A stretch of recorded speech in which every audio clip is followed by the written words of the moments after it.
"Look at her," the lawyer sneered, pointing a manicured finger at the woman in the frayed grey cardigan. "She's a nobody, a squatter, a waste of this court's time." The entire courtroom laughed. To them, she was just Era, the quiet, dishevelled woman being sued for millions by a global tech giant. They thought they were crushing an ant. They had no idea they were standing on a landmine. Because that woman wasn't just broke. She was silently the majority shareholder of the very company trying to destroy her.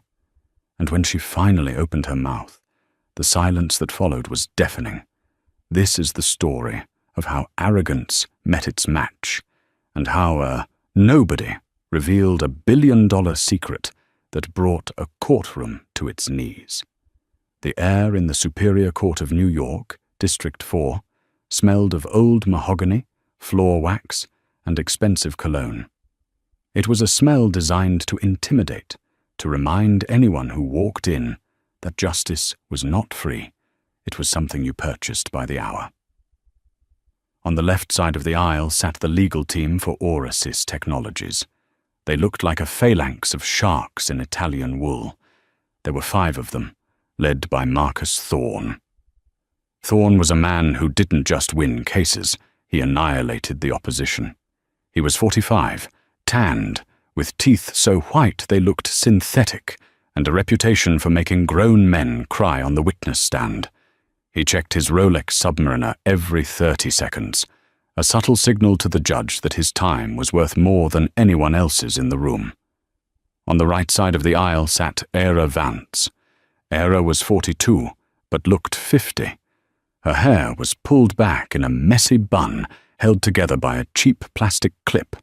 She wore a grey cardigan that had seen better decades, a faded floral blouse, and sensible, worn-out sneakers. She had no legal team. She had no paralegals whispering in her ear. She had a stack of crumpled papers inside a reusable grocery bag that sat on the table before her. "Docket number 4492B, the bailiff announced, his voice bored. "Orasys Technologies v. Ira Vance.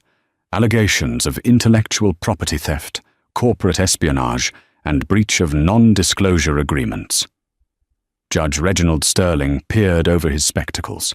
Sterling was a man who preferred quick settlements and golf on Fridays. He looked at the 5 high-powered lawyers on the left, then shifted his gaze to the lonely figure on the right. He sighed, a sound that echoed through the silent room. "Miss Vance," Judge Sterling said, his tone dripping with condescension. "I see you are still representing yourself. I feel compelled to remind you, for the 3rd time, that the plaintiff is seeking damages in excess of $50 million. Are you sure you do not wish to seek court-appointed counsel?" Era didn't stand up immediately.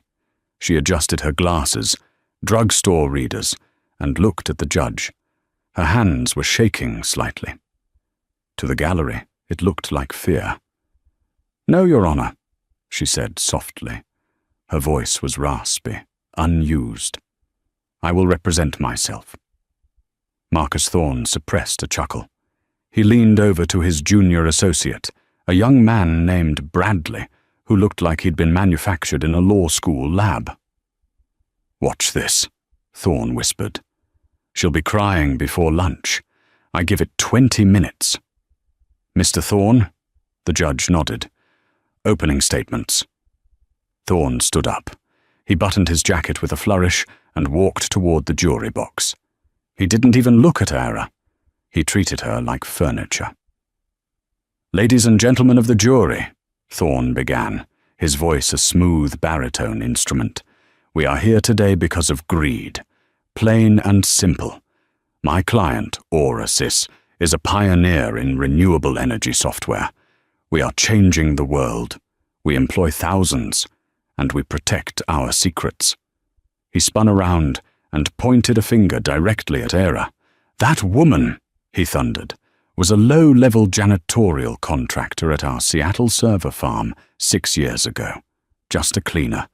Someone trusted to empty the bins and mop the floors. But she wasn't just cleaning, was she? She was stealing. We have evidence that she accessed secure terminals, downloaded proprietary algorithms worth millions, and has been attempting to sell them on the black market under a pseudonym. She is a thief dressed in the clothing of the poor, hoping for your sympathy. Do not give it to her. The jury looked at Ira. They saw the frayed sweater, the grocery bag, the tired eyes.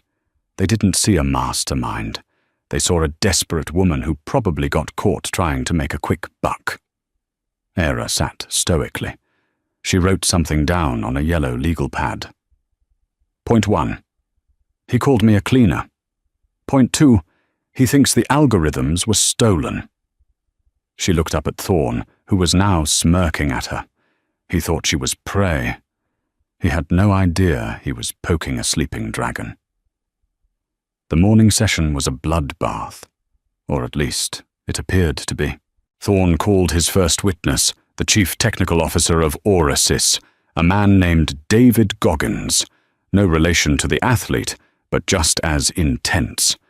Goggins wore a suit that cost more than Era's car. Mr. Goggins, Thorne asked, pacing the floor, can you explain to the court the complexity of the Helios Code? It's the backbone of our solar efficiency grid, Goggins replied, looking down his nose at Era. It took our team of 50 PhDs 4 years to write. It's quantum encrypted.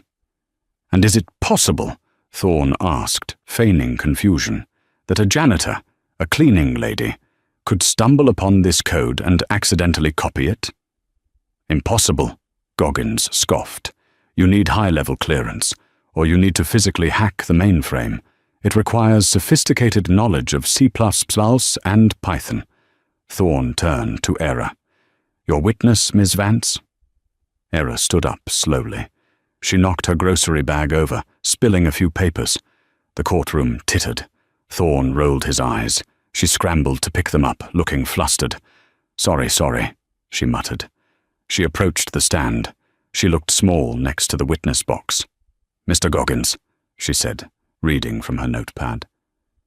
You said the Helios Code is quantum encrypted? That's right, Goggins said, bored. And you said it took 50 PhDs to write it? Yes. So, Era paused, pushing her glasses up her nose. If I stole it, how did I bypass the quantum encryption using a janitor's key card? Goggins blinked. Well, we believe you stole a physical drive, or someone gave you access. Someone, Era asked. Who? We don't know, Goggins snapped. That's why we're here. You have the files. We found traces of the data on a laptop registered to your IP address. My IP address, Era repeated. Mr. Goggins, do you know what a VPN is? Of course I do, Goggins laughed. I'm the CTO. Then you know that IP addresses can be spoofed? Objection. Thorne stood up, annoyed. The defendant is trying to lecture the CTO of a Fortune 500 company on basic computer science. It's irrelevant. Sustained, Judge Sterling said, rubbing his temples. Ms. Vance, move on. Do not waste the court's time with technicalities you clearly do not understand. Era tightened her jaw. Technicalities I don't understand. She looked at the judge. Your Honor, I'm trying to establish that the evidence is circumstantial. The evidence, the judge said sharply, is that a laptop in your home contained stolen data. Do you have any questions for the witness that aren't nonsense? Era looked at Goggins. One more. Mr. Goggins, who wrote the original kernel for the Helios Code? The very first lines. Goggins hesitated. He looked at Thorne. Thorne gave a microscopic nod. It was a collaborative effort, Goggins said smoothly. Standard corporate development. So no single person wrote the core architecture? No. Era nodded. Thank you. No further questions. As she walked back to her seat, she felt the eyes of the room burning into her back. They thought she was an idiot. They thought she was drowning. Thorne leaned back in his chair, whispering loudly enough for the jury to hear. Sad, really. She doesn't even know how to frame a question. Lunch was called. Era sat alone on a bench in the hallway, eating a sandwich she had brought from home wrapped in wax paper. Marcus Thorne walked by with his team, heading toward a steakhouse down the street. He stopped and looked at her. "Miss Vance?" Thorne said, his voice dripping with fake sympathy. "Look, I'm a reasonable man. Oresys just wants their property back. If you plead guilty now, we might drop the damages to $5 million. You'll be bankrupt, sure, but you won't go to federal prison for 10 years. Take the deal." Era looked up. There was mayonnaise on the corner of her mouth. She wiped it away with a paper napkin. "Mr. Thorne," she said. "Yes? Do you know who founded Oresys?" Thorne laughed. "Of course. The late Billionaire visionaries, the board of directors. It's a public entity." "No," Era said. "Do you know who founded it? Before the IPO, before the board?" "Some garage inventors in Silicon Valley." Thorne waved his hand dismissively. "Ancient history. Look, take the deal. You have 1 hour." He walked away, laughing with his colleagues. "She asked about the founders," he mocked. "Like that matters." Era watched him go. She reached into her grocery bag and pulled out a small black USB drive. It was old, scratched, and had a piece of masking tape on it. On the tape, written in faded Sharpie, were the initials, EV, Source. She wasn't eating lunch because she was hungry. She was eating to keep her energy up, because after the break, she wasn't going to defend herself anymore. She was going to go on the offensive. The afternoon session began with a heaviness in the air. The jury was tired. The judge was visibly irritated. He wanted this over. "Call your next witness, Mr. Thorne," Judge Sterling grumbled. "The plaintiff calls Sarah Jenkins, Human Resources Director," Thorne announced. A sharp-featured woman took the stand. She testified for 20 minutes about Era's employment record. "She was a ghost," Jenkins said. "Clocked in, clocked out. Zero social interaction. We had complaints about her hygiene. She was invisible. The perfect cover for a spy." Thorne beamed. "Thank you. Your witness." Era stood up. She didn't bring her notepad this time. She just walked to the podium. "Ms. Jenkins," Ira said, "you have my employment file there?" "I do." "What was the date of my hiring?" Jenkins flipped a page. "October 14th, 2015. "And the date of my termination?" "You weren't terminated," Jenkins corrected. "You resigned without notice on February 2nd, 2018. "Right," Era said. "And in that file, does it list my previous employer?" Jenkins squinted at the paper. It says, "Self-employed consultant." Jenkins laughed, which usually means unemployed. "And does it list my bank account for direct deposit?" "Yes," Jenkins said. "An account at First National." "Read the account number, please. Just the last 4 digits." "Objection," Thorne shouted. "Relevance? We are violating privacy laws here."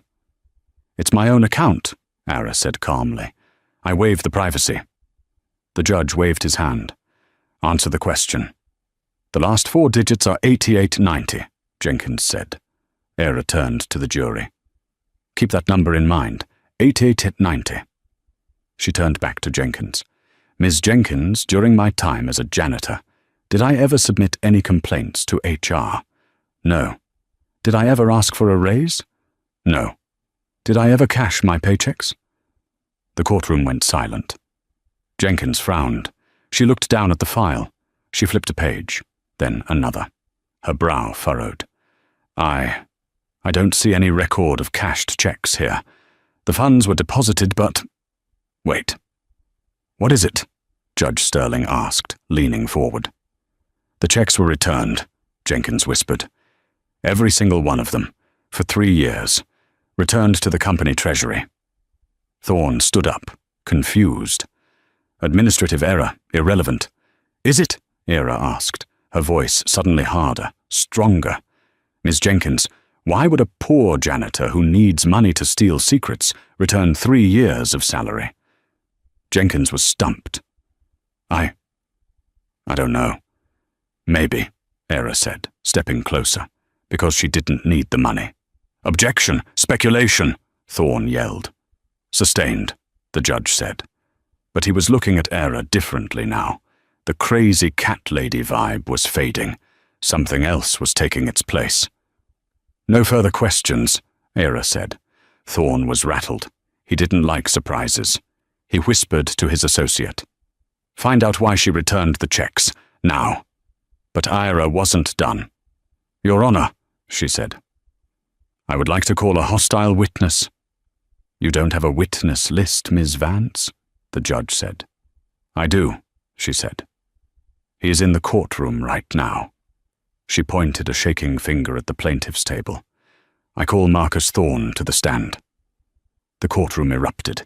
Thorne laughed out loud. Me? You can't call the opposing counsel. Actually, Era said, citing a case number from memory, State ver Davidson, 1998. If the counsel is a material fact witness to the creation of the fraudulent documents, he can be called. Fraudulent documents? Thorne's smile vanished. How dare you? I have the right, Era said to the judge. Mr. Thorne signed the affidavit claiming he personally verified the IP theft. I want to ask him how. Judge Sterling looked at Thorne. He looked at Era. He banged his gavel. I will allow it. Mr. Thorne, take the stand. Thorne was furious. He buttoned his jacket so tight it looked like it might pop. He marched to the witness box, glaring at Era. I will destroy you, his eyes said. Era stood at the podium. She took a sip of water. She took off her glasses. Without the cheap readers, her eyes were sharp, icy blue, intelligent. Mr. Thorne, she began, you represent Orasys? I am the lead counsel for the firm representing them, yes. And you bill them, what, $800 an hour? My rates are standard for a partner at Sterling Hargrave. Who signs your checks, Mr. Thorne? The CFO of Orasys. No, Era said. Who signs the checks? The ultimate authority, the majority shareholder. The majority shareholder is a holding company called Vance Holloway Industries, Thorne said, bored. They are a silent conglomerate based in Zurich. Vance Holloway, Era repeated. Have you ever met the CEO of Vance Holloway? No one has, Thorne sneered. They are a recluse, probably some Swiss banker. So you've never met the person who actually owns the company you are defending? It's a holding company. It doesn't matter. It matters, Era said, because if you work for Orasys, and Orasys is owned by Vance Holloway, then you work for Vance Holloway. Technically, yes. What is your point? Era leaned in. The drama was palpable. Mr. Thorne, did you check the incorporation papers of Vance Holloway before you sued me? No. Why would I? Because, Era said, her voice dropping to a whisper that the microphones picked up perfectly. If you had, you would have noticed something interesting about the name Vance. Thorne froze. The jury froze. Era Vance. Vance Holloway. Thorne laughed nervously. A coincidence. Vance is a common name. Is it? Era turned to the judge. Your Honor, I would like to enter Defense Exhibit A. She reached into her grocery bag and pulled out a single pristine document. It wasn't crumpled. It was heavy, cream-colored bond paper with a gold seal. She handed it to the bailiff. The bailiff handed it to the judge. Judge Sterling put on his glasses. He read the document. His eyes went wide. His mouth opened slightly. He looked at Era. Then he looked at the document again. He looked at Thorne. Mr. Thorne, the judge said, his voice trembling, you might want to see this. Thorne snatched the paper. He scanned it. His face went pale. the tan drained right out of him. This is a forgery," he stammered. "It is a notarized deed of incorporation," Era said, her voice commanding the room now. "Dated 1998, showing the formation of Vance Holloway Industries." She turned to the jury. "And right there, on the bottom line, is the signature of the founder and sole proprietor." She pointed to herself. "Me. I am Era Vance," she declared, her voice ringing out like a bell. "I didn't steal the Helios Code, Mr. Thorne. I wrote it. I founded Orasis, and I own 51% of the company that is paying your salary." For 10 seconds, the only sound in the courtroom was the hum of the HVAC system and the frantic ticking of Marcus Thorne's watch. The silence was heavy, suffocating. It was the sound of a paradigm shifting so violently that reality had to catch up. Thorne stared at the document. His hands were shaking. Not a little tremor, but a violent shake that made the paper rattle like dry leaves in a gale. He looked at the signature, Era Vance, and then at the woman standing 10 feet away, the woman in the cheap cardigan, the woman he had mocked. "This is ridiculous," Thorne finally choked out, though his voice lacked its usual boom. It sounded thin, reedy. "Your Honor, this is clearly a sophisticated fabrication, a prank. Ms. Vance is a mentally unstable woman who—" "Mr. Thorne," Judge Sterling cut him off. The judge was no longer looking at the clock. He was looking at Era with a mixture of awe and terror. "I have seen the seal of the Zurich Chamber of Commerce before. It is watermarked. It is embossed. If this is a forgery, it is the best I have seen in 30 years on the bench." "It's impossible!" Thorne shrieked, losing his composure entirely. He turned to the gallery, looking for support from his team, but his associates were frozen. They were frantically typing on their phones, likely Googling Vance Holloway ownership. "She was a janitor. She cleaned the toilets in the executive suite. Do you expect me to believe a billionaire was scrubbing grout?" Era stepped away from the podium. She didn't walk like a defendant anymore. Her posture straightened. The slump of the exhausted worker vanished, replaced by the rigid, commanding spine of a woman who had built empires. She walked toward the jury box, her eyes scanning every juror. "Mr. Thorne asks a good question," Era said. Her voice had changed, too. The rasp was gone. It was smooth, cultured, authoritative. "Why would I scrub toilets?" She turned to face Thorne. "I founded Orasis 20 years ago in a garage in Palo Alto," she began, pacing the floor. "I wrote the Helios Code to save energy, to help the planet. But 5 years ago, after my husband died, I stepped back. I became a silent partner. I let the board of directors run the show. I trusted them." She stopped in front of the plaintiff's table, looking down at the young associates.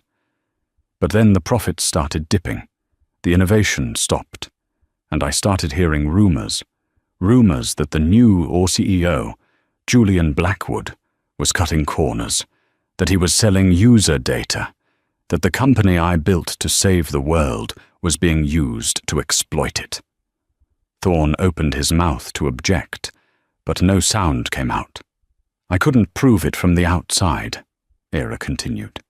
"Julian Blackwood hid everything behind layers of encryption and bureaucracy.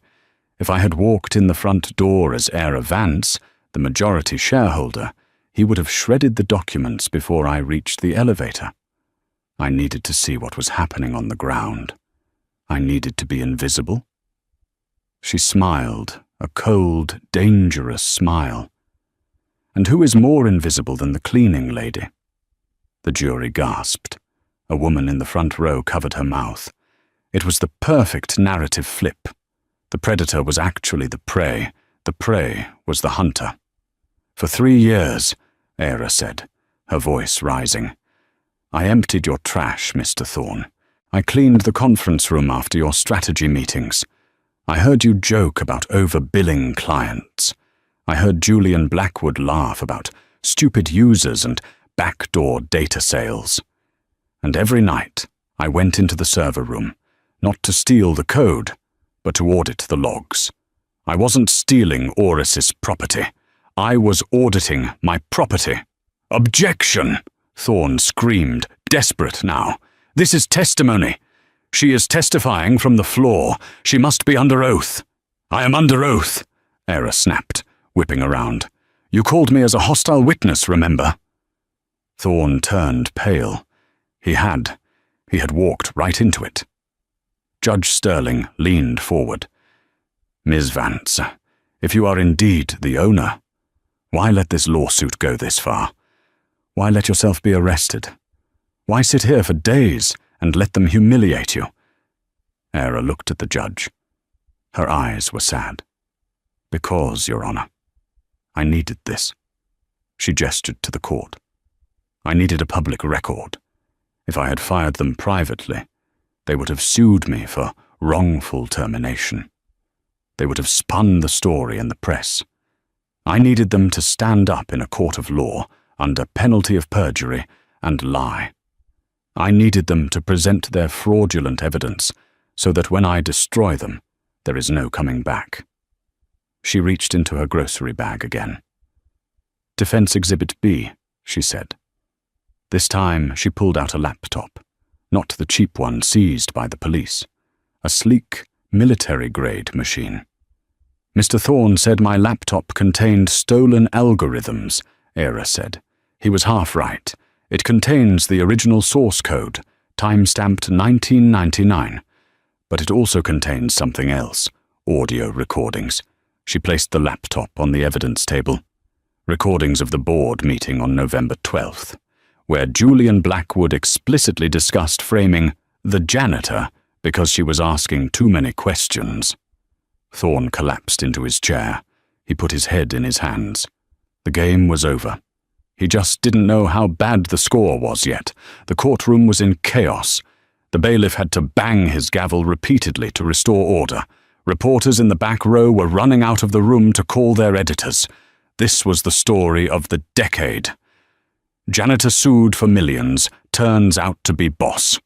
Order! Order! Judge Sterling shouted. When the room quieted, the judge looked at Thorne. Mr. Thorne, I am going to ask you once. Did you know? Thorne stood up, sweating profusely. Your Honor, I am outside counsel. I act on the instructions of the CEO, Julian Blackwood. I had no idea about the ownership structure. I was told Ms. Vance was a disgruntled employee. Ignorance is not a defense for malicious prosecution, the judge growled. I demand a recess, Thorne yelled. I need to consult my client. Denied, Era said. The room looked at her. I beg your pardon? The judge asked. I said denied, Era repeated. She walked over to the defense table and picked up her phone. She had turned it on. Mr. Thorne represents Orisys. I am the majority shareholder of Orisys. I am effectively his boss's boss, and I am instructing him to remain seated. She dialed a number on speakerphone. The line rang once. Julian Blackwood's office. A crisp secretary's voice answered. Put him on, Era said. I'm afraid Mr. Blackwood is in a meeting, and this is Era Vance. Put him on or you're fired, too. There was a frantic shuffling on the other end. A few seconds later, a smooth, arrogant male voice came through the courtroom speakers. Era? Julian Blackwood's voice filled the room. He sounded annoyed, not scared. He clearly didn't know the video feed wasn't live yet. I thought you were in court. Are you calling to surrender? Did Thorne finally break you? Era looked at the jury. They were on the edge of their seats. Hello, Julian, she said calmly. I'm actually standing in the middle of the courtroom right now. You're on speaker. The judge is listening. The jury is listening. Silence on the line. Then a nervous laugh. Is this a joke? Put Thorne on. Thorne is indisposed, Era said, glancing at the lawyer, who looked like he was having a cardiac event. Julian, I'm calling to inform you of a few changes. Changes? You're a squatter, Era. You're nothing. I have the board. I have the votes. Even if you reveal your identity, you can't touch me. I have ironclad contracts. You can't fire me without cause. Cause, Era mused. You mean like corporate espionage, fraud, perjury, conspiracy to commit a felony? You have no proof, Julian snarled. Just the ramblings of a senile woman who likes to play dress-up as a janitor. Actually, Judge Sterling interrupted, leaning into the microphone. Mr. Blackwood, this is Judge Reginald Sterling. We have just entered into evidence a deed of incorporation and audio recordings that seem to contradict your statement. I suggest you stop talking. On the other end of the line, the sound of glass shattering was heard. Julian had likely thrown his scotch against the wall. Julian, Era said, her voice dropping to 0 degrees Kelvin. Do you remember the Phantom Protocol? Don't, Julian whispered. The arrogance was gone. Era, don't do it. The Phantom Protocol, Era explained to the jury, is a failsafe I built into the Helios Code. In the event that the company leadership becomes compromised, the founder can initiate a remote override. It locks all executive accounts. It freezes all company assets, and it downloads every single email, text, and transaction from the CEO's private server to the SEC. Era, please! Julian shouted. We can work this out. I'll give you a settlement. I'll resign. Too late, Era said. She tapped a key on her laptop. Enter. It's done, she said. The FBI has your files, Julian. They should be arriving at your office. Right about now. As if on cue, faint sirens could be heard in the background of the call. Then, shouting, FBI, open up! The line went dead. Era put the phone down. She looked at Thorne. You're fired, she said. The silence that followed the termination of the call with Julian Blackwood was not the silence of peace. It was the silence of a crater after the bomb has gone off. The courtroom air felt electrically charged, thick with the invisible residue of a corporate empire collapsing in real time. Marcus Thorne, the man who had strutted into the room 3 days ago like a gladiator entering an arena, was now physically deflating. He gripped the edge of the mahogany table, his knuckles white, his breathing shallow and erratic. The polished veneer of the high-priced litigator had cracked, revealing a terrified man who realized he was standing on the wrong side of an avalanche. His team of associates, the sharks in Italian wool, were no longer looking at him for guidance. They were physically distancing themselves, scooting their chairs inches away, eyes glued to their phones, likely deleting emails or updating their LinkedIn profiles. Judge Sterling cleared his throat. The sound echoed like a gunshot. Mr. Thorne, the judge said, his voice devoid of the earlier annoyance. Now it held a grave, almost pitying tone. It appears your client is currently indisposed.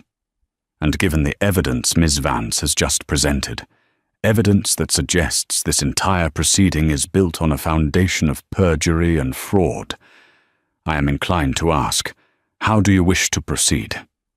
Thorne blinked, trying to clear the fog of panic from his eyes. He straightened his tie, but his hands were shaking so badly he knocked a pen onto the floor. He didn't pick it up. Your Honor, Thorne stammered, his voice cracking. In light of recent developments and the potential conflict of interest regarding my firm's representation of Aurasys, the plaintiff moves to voluntarily dismiss this case. He swallowed hard, looking not at the judge, but at the exit sign. We move to dismiss without prejudice, Thorne added quickly. We will withdraw the complaint immediately. It was a tactical retreat. A dismissal without prejudice meant the case was over. But technically, it could be brought back later. It was a way to save face, to pretend this was just a clerical error rather than a moral catastrophe. It was the coward's way out. "Objection!" a voice cut through the room. It wasn't loud, but it was absolute. Aira Vance stood by her table. She hadn't moved. She looked like a statue carved from granite. Thorne whipped his head around. "What?" "Miss Vance, I am offering to drop the lawsuit. You walk away free. No damages, no debt. Take the win." Aira slowly removed her glasses.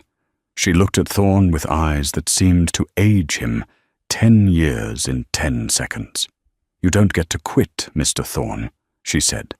"You don't get to drag me through the mud, humiliate me in front of the world, accuse me of being a thief, and then just say, 'Never mind,' when you realize you've lost." She turned to Judge Sterling. "Your Honor, a dismissal without prejudice leaves a stain. It suggests that maybe, just maybe, I did do it, but they simply chose not to pursue it. It leaves a question mark next to my name. I don't want a question mark. I want a period. I want a verdict." The judge studied her. He had seen thousands of defendants beg for a dismissal. He had never seen one demand a fight when the war was already won. "Ms. Vance," Judge Sterling warned gently, "if you reject the dismissal, the jury must decide. There is always a risk with a jury. Are you sure you want to roll the dice?" Aira looked at the jury box. She looked at the 12 ordinary people, a schoolteacher, a mechanic, a retired nurse, who had watched her be treated like garbage for 3 days. "I trust them," Aira said. "I trust that they know the difference between a janitor and a thief, and I trust they know the difference between a lawyer and a liar." Thorne flinched as if he'd been slapped. The judge nodded slowly. A faint smile touched his lips. "Very well. The motion to dismiss is denied. The case will go to the jury." He turned to the jury box. "Ladies and gentlemen, you have heard the testimony. You have seen the evidence. You have heard the audio confession of the CEO of the plaintiff company. I usually send juries back to the deliberation room, but given the extraordinary nature of this trial, do you require time to deliberate?" The jury foreman, a heavy-set man named Frank who worked in construction, didn't even look at the other jurors. He didn't need to. He had seen them nodding, gasping and glaring at Thorne for the last hour. Frank stood up. He adjusted his collar. "No, Your Honor," Frank said, his voice booming. "We don't need to leave the room. We've seen enough." Thorne closed his eyes. "What is your verdict?" the judge asked. "On the count of intellectual property theft." Frank read from a paper. His hands were trembling slightly. Not from fear, but from the adrenaline of the moment. "We find the defendant, Aira Vance, not guilty." A ripple of breath went through the room. "On the count of corporate espionage, not guilty. On the count of breach of contract, not guilty." Frank paused. He looked directly at Marcus Thorne. "And regarding the defendant's counterclaim for malicious prosecution and emotional distress, we find in favor of Miss Vance." The courtroom erupted. It wasn't polite applause. It was a release of tension that had been building for days. People cheered. The court reporter stopped typing and clapped. Even the stoic bailiff let out a low whistle. Judge Sterling banged his gavel, but his heart wasn't in it. He let the noise wash over the room for a long moment before calling for order. "Order! Order in the court!" As the noise subsided, Aira didn't cheer. She didn't jump up and down. She simply closed her eyes and exhaled. A long, shuddering breath. The weight of 3 years of hiding, of 3 days of torture, lifted off her shoulders. Thorne was shoving papers into his briefcase with frantic, jerky movements. He looked like a rat trying to escape a sinking ship. He signaled to his associates, and they bolted for the aisle, heads down. Thorne tried to follow them, but a figure blocked his path. Aira stood in the center of the aisle. She wasn't physically imposing, but in that moment, she loomed over him. "Excuse me," Thorne muttered, refusing to make eye contact. "I have to, Mr. Thorne," Era said. He froze. He had to look at her. He looked up, and for the first time, he really saw her. Not the grey cardigan, not the messy hair. He saw the intelligence, the steel, the immense power he had been too arrogant to recognize. "Look, Miss Vance," Thorne whispered, his voice trembling. "I was just doing my job. It's nothing personal. It's the game. You know that. I represent the client. I didn't know about the ownership situation." "You knew I was poor," Era said softly. The room went deadly silent again. Everyone wanted to hear this. "You didn't know I was a billionaire. True," she continued, "but you knew I was a janitor. You knew I made minimum wage. You knew I couldn't afford a transcript, let alone a defense team. And because you knew that, you didn't just sue me. You mocked me. You tried to break me. You turned the law, which is supposed to be a shield for the weak, into a sword for the strong." Thorne licked his dry lips. I can offer you a settlement. My firm has insurance. We can—" "I don't want your money," Era cut him off. "I have more money in my couch cushions than you will make in a lifetime." She reached into the pocket of her cardigan. Thorne flinched, as if expecting a weapon. What she pulled out was small, rectangular, and caught the courtroom lights. It was a business card, but it wasn't paper. It was matte black metal, laser-etched with gold lettering. It was the calling card of the global elite. She held it out. Thorne didn't take it. She tucked it into the breast pocket of his expensive Italian suit. "That is my personal number," she said, "but don't call it." "Then, what is this?" Thorne asked, bewildered. "It's a reminder," Ira said, "because as of 5 minutes ago, I have instructed the new acting council of Orasys to initiate a full forensic audit of every hour you have billed my company for the last 10 years. Thorne's knees actually buckled. He had to grab the back of a bench to stay upright. An audit like that wouldn't just find billing errors. It would find the padded hours, the lavish dinners charged as research, the corners cut. It would act as a nuclear bomb on his career. "If I find a single dollar unaccounted for," Era whispered, leaning in close, "or if I find one more case where you bullied someone because they were too poor to fight back, I will report you to the state bar. I will sue your firm for malpractice. And I will make sure the only courtroom you ever step into again is traffic court to fight a speeding ticket." Thorne stared at her, his mouth opening and closing like a fish on dry land. Tears welled up in his eyes. The realization of his total ruin was hitting him. "You're done, Marcus," she said. She turned her back on him. She didn't watch him leave. She didn't care. He was already a memory. She walked back to her table and began to pack up her things. The reusable grocery bag, the crumpled legal pad, the worn-out pencil. She moved with the methodical, humble grace of the cleaner she had pretended to be. "Ms. Vance?" It was Judge Sterling. He had stepped down from the bench and was standing near the gate. It was a breach of protocol, but nobody cared. Ira stopped her. She clipped her hair back with the cheap plastic clip. "Yes, Your Honor." "That was—" The judge paused, searching for the word. "That was the most extraordinary thing I have ever witnessed in this building." Era smiled. It was a tired smile, but it reached her eyes. "Thank you, Your Honor."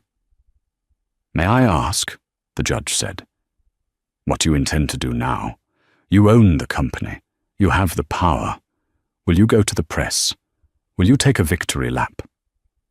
Era looked around the empty courtroom. The gallery was clearing out.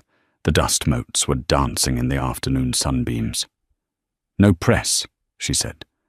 I have a lot of work to do. Oasis has been rotting from the head down for 3 years. It's full of garbage, bad contracts, bad policies, bad people. She picked up her grocery bag and slung it over her shoulder. She looked at the spot where she had stood for 3 days, accused and belittled. "I'm going to do what I've always done, Your Honor," she said, her voice strong and clear. "I'm going to clean it up." She turned and walked down the center aisle, her sneakers squeaking softly on the floor. The heavy double doors swung open, and Era Vance walked out into the blinding sunlight of the city, leaving the darkness of the courtroom behind her forever. The following morning, the atmosphere outside the Oasis headquarters in downtown Manhattan was less like a business district and more like a siege. The news of Julian Blackwood's arrest and the revelation of the janitor Billionaire had dominated the 24-hour news cycle. Satellite trucks clogged the streets, and a sea of reporters jostled for position behind police barricades. They were all waiting for one thing: a glimpse of Era Vance. Inside the glass-walled lobby, the tension was suffocating. Employees who had spent years ignoring the quiet woman with the cleaning cart were now huddled in frantic clusters, whispering, scrolling through Twitter, and terrified for their jobs. At 8:55 a.m., a hush fell over the crowd outside. A single black town car, sleek and unmarked, parted the sea of reporters like a shark moving through water. It pulled up to the curb. The doorman, a man named Henry, who had once threatened to report Era for loitering when she took a break on the steps, rushed forward. His hands were shaking as he reached for the handle. He opened the door and bowed low, his face a mask of pale regret. Era stepped out. The transformation was absolute. The grey, frayed cardigan was gone. In its place, she wore a tailored white power suit that cost more than Henry made in a year. Her hair, usually trapped in a messy bun, cascaded over her shoulders in polished waves.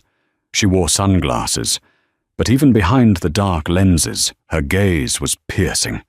She didn't look at the cameras. She didn't acknowledge the shouting reporters. She walked with the unstoppable momentum of a tidal wave. She entered the lobby. The silence that hit the room was instant and total. Ira walked across the marble floor, the same floor she had mopped thousands of times. She could see the smudge marks where the buffers hadn't done a good job. "I'll have to mention that," she thought. She stopped at the reception desk. Stacy, the head receptionist, was frozen. Stacy was the type of person who smiled up at executives and scowled down at service staff. She had made a sport of making Ira wait for the service elevator key, often pretending to be on the phone while Ira stood there with a heavy bucket. Now, Stacy looked like she was waiting for an executioner. Ira lowered her sunglasses. She looked Stacy in the eye. "Good morning, Stacy," Ira said. Her voice was pleasant, but it carried a weight that made Stacy flinch. "Miss Vance?" Stacy stammered, her face flushing crimson. I didn't know. If I had known." "You didn't know I was the owner," Ira corrected gently. "But you knew I was a human being, and that should have been enough." She didn't fire her. She didn't yell. She simply put her sunglasses back on and walked past. That shame would be a heavier punishment than any termination letter. Ira bypassed the turnstiles. She didn't need a badge anymore, and walked to the elevator bank. A group of junior executives were waiting for the lift. When they saw her coming, they scattered, terrified to be in the same enclosed space as the woman who had just taken down their CEO. She stepped into the private executive elevator. She pressed the button for the 50th floor, the boardroom. As the numbers ticked upward, Era took a breath. For 3 years, she had ridden the service elevator, smelling of bleach and trash. Now, she smelled of expensive perfume and victory. But she didn't feel triumphant. She felt focused. The rot in Aurasis went deep. Julian Blackwood was just the symptom. The culture was the disease. The elevator doors chimed and slid open. The boardroom was full. The 6 remaining board members, the ones who hadn't been arrested yet, were seated around the long oval table. They looked like schoolboys who had been called to the principal's office. These were men who controlled millions, men who had signed off on the lawsuit against her without reading it, men who had laughed at the janitor problem. They stood up nervously as she entered. One of them, a man named Sterling, no relation to the judge, tried to smile. "Era, what a surprise," he choked out. "We were just discussing how to handle this misunderstanding. We had no idea Julian was going rogue." Era dropped her leather portfolio onto the table. The thud made them jump. "Sit down," she commanded. They sat. "Let's be clear," Era said, pacing the room. "Julian didn't go rogue. Julian did exactly what you paid him to do. He cut costs. He inflated the stock price. And you didn't care how he did it, as long as your dividends kept coming. You didn't care that he was stealing data. You didn't care that he was framing an innocent woman." "We were misled," Sterling protested. "You were complacent," Ira snapped. "And complacency is death in this industry." She tapped the intercom on the table. "Security," she said. "Yes, Ms. Vance?" The voice cracked over the speaker. "Please escort Mr. Sterling, Mr. De Silva and Mr. Klein out of the building. Their tenure on the board has ended, effective immediately." The 3 men gasped. "You can't do that. We have contracts." "I have the majority vote," Era said, cold ply. "And I have cause, negligence, breach of fiduciary duty. Get out before I call the police and add you to Julian's indictment." As security dragged the protesting men out, Era turned to the 3 remaining members, the younger ones, the ones who had voted against Julian's worst policies, but hadn't fought hard enough. "You 3 stay," she said. "You're on probation. We have a company to rebuild." Over the next 6 months, the transformation of Aurasis was total. Era didn't just scrub the floors, she scrubbed the soul of the company. She fired the entire C-suite. She rehired the brilliant engineers Julian had laid off to save money. She redirected the massive executive bonuses into R&D and employee salaries. But her most meaningful act wasn't in the boardroom. One evening, late when the building was quiet, Era went down to the basement. She walked to the janitor's closet, the cramped, windowless room where she had spent 3 years of her life. She had ordered a small renovation. The closet was still there, but next to it she had mounted a simple bronze plaque. It wasn't flashy. It was placed at eye level, so you had to stop and look at it. She ran her fingers over the raised lettering. In this room, the truth was preserved. Never underestimate the person holding the mop. Evie Era Vance stood there for a long time. She had been treated like nothing. She had been invisible, but she had learned that invisibility was a superpower. It let you see who people really were. She turned off the light in the basement hallway and headed back upstairs. The janitor was gone. The Queen had returned, and this time she was going to make sure the castle was clean. What a ride! Era Vance didn't just beat the system, she owned it. This story reminds us that arrogance is a dangerous blinder. Marcus Thorne and Julian Blackwood looked at Era and saw a victim. They saw a frayed sweater and cheap shoes and assumed she was weak. They didn't bother to look into her eyes and see the fire burning there. It's a powerful lesson for all of us. Never judge a book by its cover, and certainly never judge a person by their job title. You never know who you're dealing with. The quiet person in the corner might just be the one holding all the cards. If you enjoyed this story of justice, karma, and the ultimate comeback, please hit that like button. It really helps the channel grow. Don't forget to subscribe and ring the bell so you never miss a story. And tell me in the comments, what would you have done if you were Ira? Would you have revealed yourself sooner or waited for the perfect moment? Thanks for watching, and I'll see you in the next one.